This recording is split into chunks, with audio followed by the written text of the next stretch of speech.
I fall asleep under the trees. I follow where the current leads. Whispers in the woods, they call to me. Listen as the wind awakes the leaves. Welcome to the Wellness Project Podcast. I am your host, Wilson. Each episode aims to bring mental health awareness through exploring psychoeducation, scholarly literature, professional interviews, and the personal stories of people's journey to mental wellness. So, with that said, let's get started. I can feel the mountains come alive. It feels like my whole life I've been blind. How's your summer? Summer's been great. Yeah. Been traveling with the family. My son does baseball. So we do a lot of that. And then like my daughter does like year-round volleyball. Oh, wow. But we're now getting to the point of like college visit times. Oh, boy. So it's a reality check of she's not little anymore. I know. Starting to look at colleges. And then kind of trying to expose her to what do you want out of college? Mm-hmm. You want rural? Do you want a city life? Do you want to be close enough to the city we could visit and get out of Dodge? Right. But do you want to be close to home, you know? Yeah. What's it like being a dad going on college campus? It's different now. Is it? You feel like you've been out of the game for a long time. Yeah. You know, and it's just you could see what they're doing from a catering to kids standpoint. Everything is new. Yeah. There isn't that old historic feel anymore. If it is, then behind it's been gutted and everything is new. Right. But newer, bigger, faster, brighter, open concepts. Yeah. Wellness is really big, which is really cool. Everybody's got a health and wellness center, and everybody talks about food. Yeah. It like college campuses almost seem like their own little mini towns now. You know, it's just different. But when you're walking through campus, do you ever like reflect on your experience and think, oh boy, like she's going to go through the same things? Yeah, and I had a great experience at Bowling Green. I wouldn't change my experience in the world. And you kind of like reminisce, but she's going to make her own experience out of it. Yeah, absolutely. I did the Greek life thing. I would like for that, you know, because you get involved in philanthropies, but she's going to have to figure that out. Yeah. I've had a lot of, I shouldn't say a lot, but I've had an influx in clients that are in that 20-year-old age college experience life. And I think the biggest takeaway for me is that this idea of, you know, hurry up, get it done. You only have 4 years. That's a hard thing for those kids to go through now. And that maybe was the way that we used to do it, but now it's more of an experience. But don't you think the whole experience is bizarre? So at 18 years old, you got to figure out what you're going to do for the rest of your life. We're going to send you away from home, put you with a stranger. Yeah. With no money. Right. Good luck. Yeah. Now we all sort of did that, and there's been positives and negatives and debt involved in our lives, but you sort of don't want that same thing. Yeah. But then like this paper, this chase for the paper, right, is as meaningful as it once was. Yeah, and for me, like trying to explain to like a freshman in college, look, grades are important, okay, but like what you take away from the class is more important. If you get a B or a C plus, if you learn something out of the class, it's not going to kill your whole GPA. Sure. As in, we're like in primary education, you know, your grade and your GPA matter because that's what kind of sets the stage for college. And as somebody who hires people, I really don't look at one's transcripts. Of course not. Are they certified? What experiences have you had? Were you involved on campus? Yep. Are you well-rounded? Do you know how to do time management? Are you a flexible person? Yeah. You know, like I'm looking at who am I marrying for the next 30, 35 years as an employee type of thing. Yeah. No, so definitely. I'm definitely looking at the person versus they got a C plus in a math class. I can care less. Right. If anything, it tells me you're a little bit more well-rounded. Yeah, exactly. You probably had a good time, but you know, you got some stuff done. Yeah. And just like the idea of, I don't want to say slowing down a little bit, but like in high school, you know, you're taking 7 or 8 classes. You would be completely burnt out in college if you tried to take 7 college classes at one time. Sure. full time is considered 2, and when I explain that to clients, they're like, what? And I'm like, yeah, like you need to take a chill pill here. Like really focus on the classes that you're taking rather than just trying to hurry up and get it done. Yeah. Yeah, that's one of my regrets in life is not having that traditional college experience. I've never been on a campus before. Yeah, and I just look at it as everybody has to go to their strengths and their talents. And if it's, if you don't know what you're doing, I don't know why you're going to a college campus to figure that out. Right. That's where community college is great. But I have friends that are electricians and just dominating right now. Mm-hmm. I just think the trades is where it's at. Oh, yeah. Yeah. Get your training, make some money, right. Set your own hours. And if you have a work ethic to you, right, you could make as much money as you want to make. Yeah. And sort of like what you were saying earlier about the college experience. I mean, it's no longer going to just get you through by going through the college and getting a good job. You have to have work experience at the same time, which can kind of push your whole time frame back. But, if you want to go to nursing school, you should have nursing experience in some capacity, Yes. like while you're going through college, because that's what's going to make you stand out more than getting the A in, psychopharmacology class or something. Yeah, and I guess from an educator standpoint, kind of disappointed in what the higher ed experience is looking like. Is it watered down? So we have kids in high school now taking college credit plus classes before they take a high school course. Right. So how meaningful is that? And does it have the rigor? I know college was hard. Yeah. But I don't think it is hard as it once was. Mm-hmm. The other thing is not everybody should be going to college. It's okay. Yeah. But we've pushed this narrative forever of like, got to go to college. Yeah. Well, what if the person doesn't want to, or like they have different gifts and talents and they want to go into a trade or something else? Yeah. But they're racking up all kinds of debt and then coming out like, I'm not really happy. Right.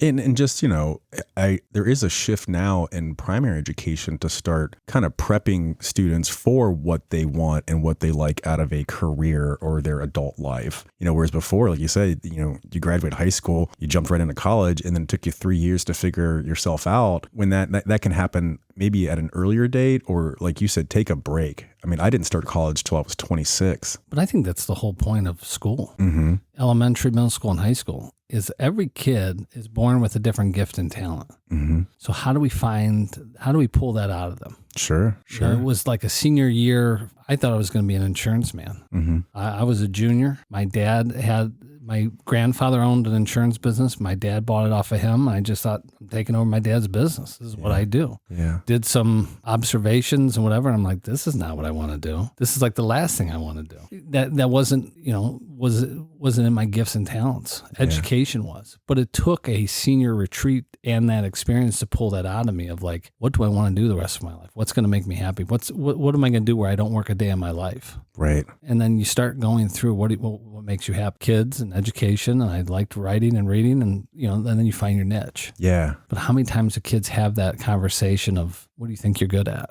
What is your talents? What makes you happy? I can tell you very, very rarely, the conversations that I have with kids, and I'm like, what's your favorite food? Just a simple favorite type question, and they're stumped, and they're like, no one's ever asked me that before. And I'm like, whoa, and that's, I don't know where we got off track of just being so, what would be the word? Like, wouldn't be routine, but just this like checkbox mentality of, you check the box, you move on, you check the box, you move on, versus like taking time to look at why you like something or why do you want to do something. I had this client years ago, and I was working on just trying to build some self-confidence and some self-esteem. And I was like, what's your favorite animal? And she looks up at me and she says, a unicorn. And I looked back at her and I said, I think unicorns are stupid. And she just looked up at me shockingly. There was a long pause, and I was like, it's okay that I think unicorns are stupid, but it's also okay that that's your favorite animal. Like, tell me why you like unicorns, and being okay with that. And, just that idea of like being confident and sure in what your favorites are. Like my favorite food's steak. I don't care if I'm talking to a vegan, a vegetarian, another meat lover. I love steak.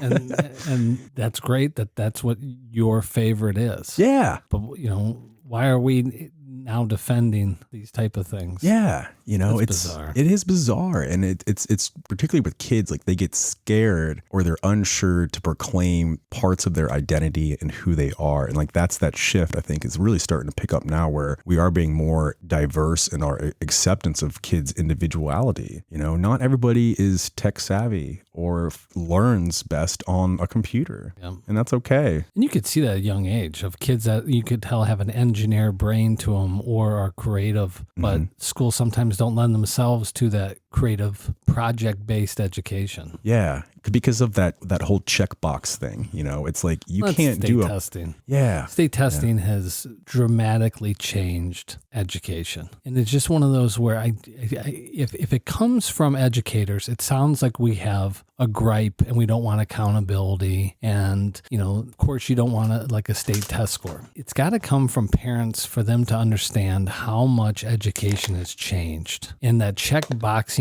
and chasing after a score is a very real thing for the majority of schools. I don't want to say that we're the exception of that, but it's not a major focus. There are times we look at data and it becomes like a feeling like that's all that we're looking for. Well, you kind of want to see progress. Right. But there isn't that project-based fun, let's pull things apart, let's put things together, let's get in groups. That isn't the majority of schools anymore. Right. That's It's hard. sad for kids. Yeah. And then the other thing is, let's just talk about the autonomy of teachers. They have a gift and talent to pull these things and to be creative and to make teachable moments happen. The best ones do that. More and more, they're being limited and put into a box. Yeah, it's something I heard last year that just it's stuck with me, and I hate it. Someone referred to teachers as instructors. Pedagogical philosophy that what makes a teacher, so special is just being reduced to a instructor.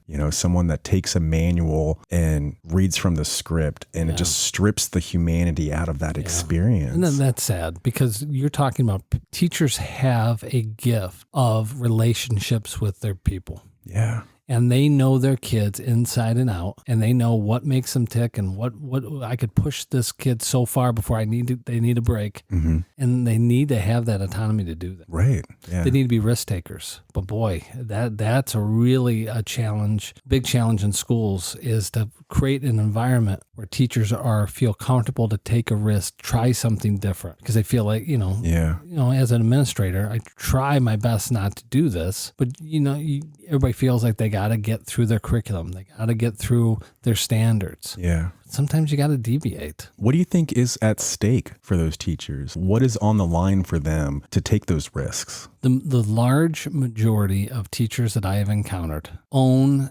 their classroom like their family, and the results of their performance is extremely personal. They want in the worst way to have kids learn and be successful. So they will do everything in their power to make sure that they're covering standards, to make sure they're going through everything that they're supposed to, but at the same time, still questioning, am I doing enough every night? They take things home with them, personal. This kid had a rough day. It's tough right now. Yeah. So would a teacher be reprimanded from not following the script? I think in some schools, yes. Let's say larger schools that have a large curriculum department, probably. Mm-hmm. And let's just say, in our area, we have something called Foundations, which is scripted. Okay. And I understand why it is scripted. It's a half an hour to 45-minute lesson that's language based. It sort of follows a script. And I kind of understand that. Math, in a way, it doesn't follow a script, but follows a pattern. And if everybody's following that pattern, same vocabulary, same methods, that's not a bad thing. But then there's got to be the point of, okay, maybe you just get math facts. Yeah. Well, maybe I got to draw it out a little bit. Those are where the best teachers shine. Yeah. So you have a pattern of addressing different learning styles and putting your own spin to that, And saying to kids, then you just pick which one works best for you. Yeah. Yeah. Yeah. I mean, and I'm not anti-script by any mean. I think really what I've noticed, and I don't know if it's a time strength thing, but for teachers, but I call it just doing the human thing. And, the idea of taking 5 minutes with your students and talking a little bit about your weekend, or, you know, it was really hard for me to get ready this morning because my kid was doing something. Do you guys ever do that? You know, or just trying to humanize that experience versus just going into, you know, this is our schedule. Let's do foundations. Get your pencil out. You know? Well, I think that's why we try to do restorative practices, or in kindergarten, they call it like morning meetings. In other classrooms, they call it something else. Mm-hmm. But it's one of those where it's a 5-minute to 20-minute check-in. Yeah. I want to know, are we able to learn at this point? Yeah. Who's had a rough morning? Who do I need to circle back with later this afternoon based on some of the answers? It gives you a really great pulse on your classroom. And it is the best way to build relationships. And kids sort of build empathy by hearing, oh, I didn't know you were going through that right now. Right. And we do this in the elementary world, but I just think in that middle school, high school, I think restorative practices could be the most meaningful thing at that age. Well, tell us a little bit about what restorative practices are. So restorative practices it's not a curriculum, it's not a set program, it's a conversation. It should be really a daily conversation, and it could be structured or it could be very informal. When it's structured, it's more of to address harm maybe, or an issue, or how are we going to repair harm through a conversation. Okay. So the classroom is a family. I grew up in a family of 7. Oh, wow. And my wife is a family, and then there's 10 in there. And like, you get everybody together, there's going to be some dysfunctional moments. There's going to be some harm. But how does a family get through that? They talk through it. They forgive each other. They heal. So we have kids that come through our doors every day that didn't have a breakfast. Maybe got an argument with mom and dad. Maybe hasn't seen mom or dad in a long time and is with grandparents. So they carry these burdens with them, adult-sized burdens. Yeah. And they're expected to learn. I know, like, I think personally, like, let's call it 15 years ago, I was a first-year teacher, and my sister was going through a divorce. I couldn't tell you what I taught that. I was so concerned about my sister. I was so focusing on that. And that's just as an adult. I have kids in the classroom that are worried about divorce, worried about their family income. Where am I going to get my next meal? Yeah. So through these conversations, they're able to process that. They're able to hear another person's story. It does build empathy. It builds relationships. Yeah. And that's the key to school, and that's the key to education. It's all about relationships. Yeah, there's a big push now, which I'm happy to hear. It's shifted a little bit off of, you know, the need for more mental health services to get into this social and emotional intelligence. And really like addressing that. Because like you said, I mean, as an adult, even when you carry in your home life or personal problems into that kind of a working environment, it's almost impossible to do your job. You know, I'm more fluid in it to where, like, if I do have a personal situation, I call it a mental health day and I'm off. I don't need to answer to anyone. And I'm blessed in that way. You know, not everybody has that opportunity, but you really should consider taking that time off. Like, you know, when you're off and you're not going to be able to express empathy or to connect with your students. I mean, and it's not like you know, a lot of us don't have a position where we could just close the door that day. Right. You know, I'm just going to stay here. Please don't bother me. It's not realistic. Right. And then the same thing, the kid can't just say, hey, I'm at my desk. I need a day here. Like, leave me alone. Right. It doesn't work that way. No. So, you know, I even hear sometimes I laugh at the ones that sort of fight this process. And this summer I was at a baseball game. I was listening to a high school coach talk about his district. And, well, we don't even discipline kids anymore. Or they get them in a circle and they talk to them. And I had to circle back on that. I couldn't let that one go. And I said, so, like, what do you think the purpose of that conversation was? You know, and I shared some examples of 90% of the kids, if they get sent to the office, just by going to the office, they're devastated. Yeah. They're never going to come back again. And no one wants to go to the principal's office. But there's another 10% of kids. You can go to the principal's office 100 times. You can give them detention, suspensions, and it's not changing that. Right. So what will? I think it's restorative practices. Yeah. I think that's where they truly learn about their behavior. So we're in the education business. We educate math, science, social studies, and all this stuff, and technology and handwriting.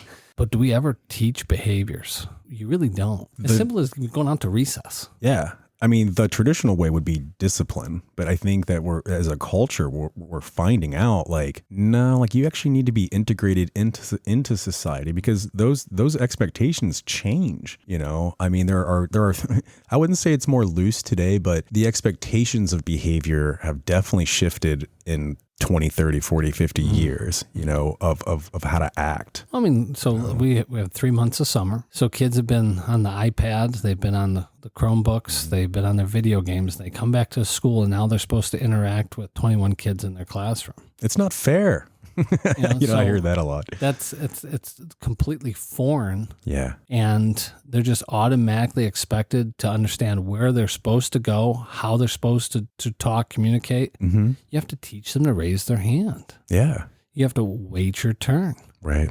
This playground, you can't go past this fence. Yeah. You know, I can't discipline them. They never knew they couldn't go past that fence. Yeah, of course. So we have to teach them things as simple as you don't walk up a slide, you go down a slide. Yeah. And it sounds so bizarre, but that's how people get hurt. Yes. Yeah. There's a reason behind, I think, taking the time to explain to kids. And two, you know, like I've had many conversations with clients and, you know, with people of like school is in a social and emotional way supposed to be designed to get you ready for the real world. You know, like the reason why we have students walk in lines and raise their hand is because we walk in lines in society.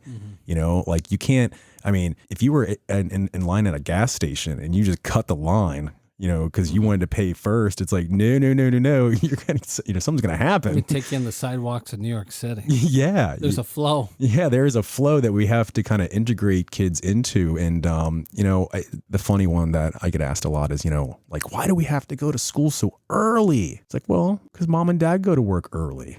That's how the majority of our society operates. And it's kind of interesting because they're like, oh, well, nobody ever told me that, you know, or explained it that way. School is a wonderful place. It's a safe place. It should be a comforting place for all children. And I think they have to be given the tools, though, to build relationships with adults and the kids in the room. Yeah. And when that goes wrong, is it really discipline or is it a conversation to say, hey, this is why it went wrong? Yeah. And to sort of separate those two worlds too, because, you know, like what you do at home is different than what is acceptable in a community, you know, and being outside that. And, you know, I've had kid clients in the past say, you know, like that they hate learning actually. And when they say that they hate learning, that's what really gets to me, because I will validate and like say, it's okay to hate school. You know, school is a place, but school is supposed to be a place where you learn to embrace learning and you love learning. It's supposed to be a place where, you know, maybe you weren't the best student, but you love to learn,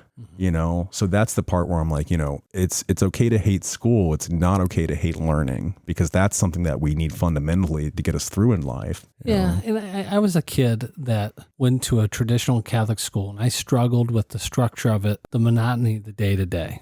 I also didn't see the value in it like I do now. Yeah. But I tell you, like when I see kids loving school, it makes me so happy. Right. Because I didn't.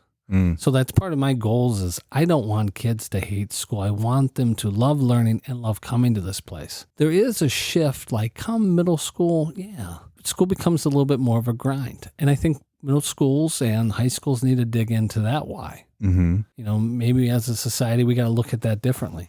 Oh, totally. But that's why I love the elementary setting. Kids generally love coming to school to see their teachers, to see their kids. Yeah. I mean, to see their classmates. Yeah, the classmates and just the, you know, the environment of it.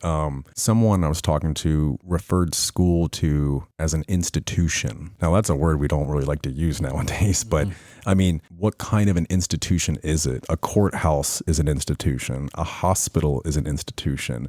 And those have different settings, you know, different vibes to them, different social norms. So although school might be an institution, it's an institution for kids to learn and to hopefully have that second layer of social and emotional, you know, wellness, you know, that's outside of the home. You know, I mean, school is literally the next stage from home that kids get integrated into society. We have a second chance here. You know, we can either improve it or, you know, pick up the pieces, maybe sometimes take a step back, but it's not something we can just brush kids through like in a system. Institution to me screams structure. Yeah, I know. And then we're in an unstructured world and in structured times. We have kids that like to stand. We have kids that like have a little wiggle to them that might need flexible seating. We have kids that are tall and may not fit in a traditional desk. But we're going to institutionalize that.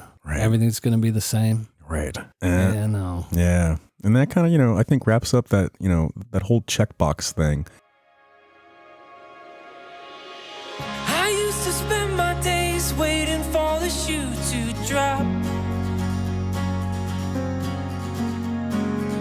I would compare myself to everything I'm not. I'm learning lessons from every battle that I fought. Thank you for listening to the Wellness Project podcast. We appreciate your support. Our goal is to spread the message of mental wellness awareness. You know how this digital world works, right? So please feel free to share our content with your social network. If you would like to be a guest on the podcast, you can email me at thewellnessprojectllc@gmail.com. Again, that's thewellnessprojectllc@gmail.com. I'm looking on the brighter side.